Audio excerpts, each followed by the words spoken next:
I'll never forget the moment that line was crossed. It was a Sunday evening, dinner with my family, the air alive with warmth and laughter, until her voice sliced through it like a knife. My wife's daughter, not even 20, leaned back in her chair with a smirk and sneered, "You're not even real family. Don't tell me what to do." The table fell silent. My brothers glanced at me, waiting.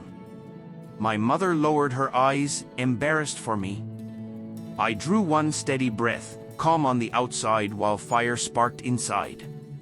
Later that night, I pulled the girl aside. No yelling, no anger. I asked for respect. I reminded her that this house, this life, was something I worked for, something she enjoyed every single day.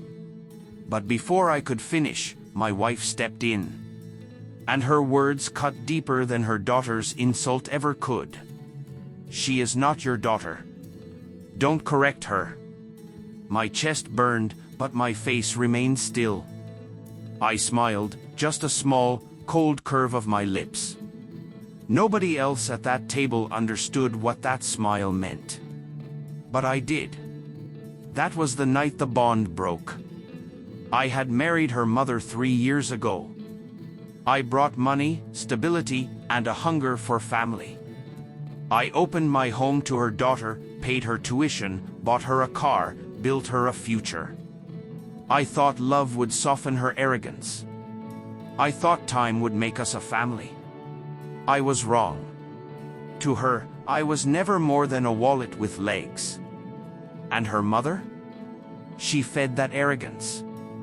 The very woman who once swore I was the man she respected above all stood by her daughter's side and made my place clear. That night in bed, staring at the ceiling, betrayal hardened into resolve. It wasn't about disrespect anymore, it was about exposure. They had shown me exactly who they thought I was. Disposable. And they were about to learn how wrong they were. I didn't raise my voice. I didn't confront them again. I let them think they'd won. But in silence, I planned. I checked the paperwork first. Her car? Under my name. Her tuition? Paid through my accounts. Her apartment lease near campus? Mine. Every piece of her comfort, threaded through me. Then I called my lawyer. No questions asked, just action. By morning, her car title was revoked, her tuition cancelled, her apartment lease terminated. It took less than a day to dismantle the future I had built for her. The next morning, she came downstairs scrolling on her phone, clueless. I was at the table, coffee in hand, already dressed for work. She froze. "Why does my portal say my enrollment is cancelled?" she stammered. I said nothing. Minutes later, she stormed outside. The driveway was empty. No car. Her scream echoed through the house. By the time she came back in, she was pale. "My apartment, the landlord says the lease is closed." "What the hell did you do?" My wife rushed in, eyes wild.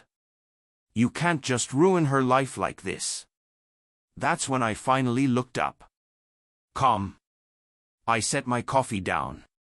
"She is not my daughter," I said, repeating her words back to her. "I don't correct her. I don't provide for her. Not anymore." The silence was crushing. My wife's face drained of color. The girl's lips trembled, arrogance stripped bare and replaced with fear. But I wasn't finished. Revenge isn't a single blow, it's a slow unraveling. I shut down the joint account my wife enjoyed. I froze the cards she spent so freely. Every luxury, every outing, every trinket she flaunted came from me. And I took it all back. Within days, the daughter was begging her mother for rides, cash, help. The university refused her without cleared dues. Her car sat locked in storage, now nothing more than a memory. And my wife? She felt the weight, too. Friends whispered. Family asked questions. Every outing reminded her she stood on ground I provided. The confrontation came a week later. I walked in to find them waiting. My wife's eyes red, her daughter broken down from her usual arrogance. "You've made your point," my wife said, voice shaking. "But she's just a girl. You can't punish her like this." I studied them both, mother and daughter. No pride left, just desperation. "I didn't punish her," I said evenly. "I simply stopped rewarding her." Her daughter's whisper broke the silence. "I'm sorry." The first apology I had ever heard from her, but not born from respect, born from survival. I nodded once, then turned to my wife.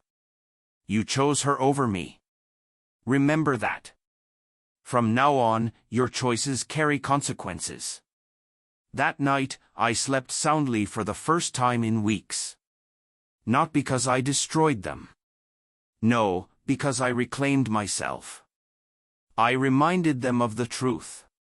Respect is not a gift, it's a debt. And I will not fund those who spit in my face. My smile returned. Not the cold one from that night, but a quiet, satisfied one. They wanted to show me my place. I showed them theirs. If you've ever been underestimated, betrayed, or treated as disposable, remember this story. Respect yourself enough to take back your power. And if this hit home, make sure you subscribe and join the community.